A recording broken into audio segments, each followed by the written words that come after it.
હજી હું તમને કહું કે ભારતના રજવાડાઓ જે એક થયા એમાં સૌથી પહેલું યોગદાન કોઈનું હોય તો એક ક્ષત્રિય સમાજનું છે. અને મેં કાલે એને ઉદારતા જોઈ. ક્ષત્રિય સમાજ કૃષ્ણકુમારસિંહજીએ સૌથી પહેલું પોતાનું રજવાડું આપ્યું. પછી બધાએ 555 રજવાડા ભારત સરકારમાં વિલીન થયા. પણ કાલે રૂક્ષ્મણી વિવાહનો જે આપણો પ્રોગ્રામ હતો એ તમે બધાએ જોયો હશે કે કદાચ સિટીમાં થાય તોય આવી ધામધૂમથી તો નથી જ થતો. કારણ કે આપણે બધા હવે જો એ તમને કહું કે માયાના આવરણ હેઠે એટલા ઓલા આવી ગયા છીએ કે 5-10 રૂપિયાનો આપણે તરત હિસાબ કરવા માંડી છીએ. કાલે અહીંયા કાલ નહીં અત્યાર સુધી મને વ્યાસપીઠેથી કહેવામાં આવ્યું કે ના તમે કયો, નહીતર ત્યાં સુધી તો અવઢવમાં હતા કે આ વાત કરવી નથી, પણ એ કે ના તમે કયો એટલે ખબર પડે કે ભાઈ શું છે દાતારી અને શું છે મોટાઈ.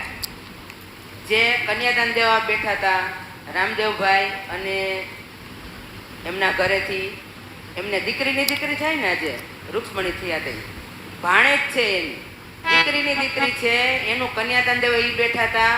હવે એ તમે વિચાર કરો, બેને એના ડોકમાં જે સોનાનો ચેન પહેર્યો હતો, આપણે ખાલી એક સોનાની ચૂંક આપીને તો એ 10 વાર ફોટા પડાવી છે, 10 વાર.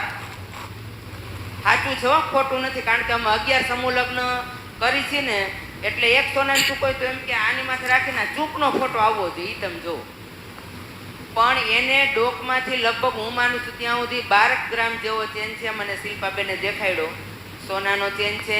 અને એ બેને સીધો ડોકમાંથી ઉતારીને શિલ્પાબેનને કીધું કે આ અમારે કન્યાદાનના દેવાનો છે. શિલ્પાબેને બહુ ના પાડી, બાપુએ બહુ ના પાડી કે ના આટલું બધું નહીં.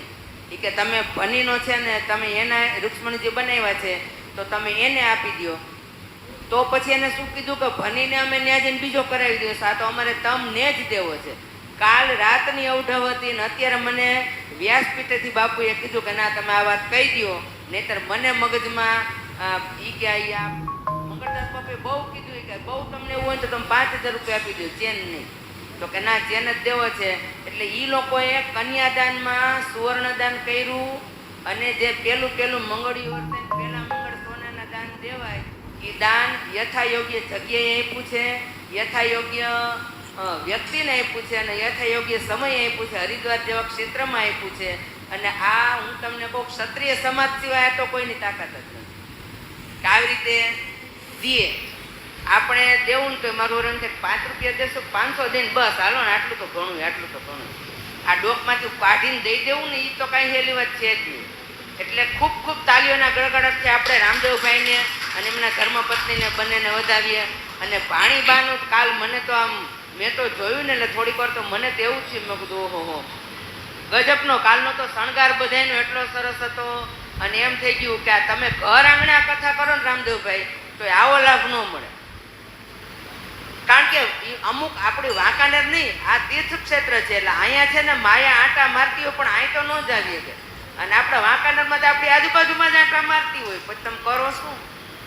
એટલે રામદેવભાઈના જે કાંઈ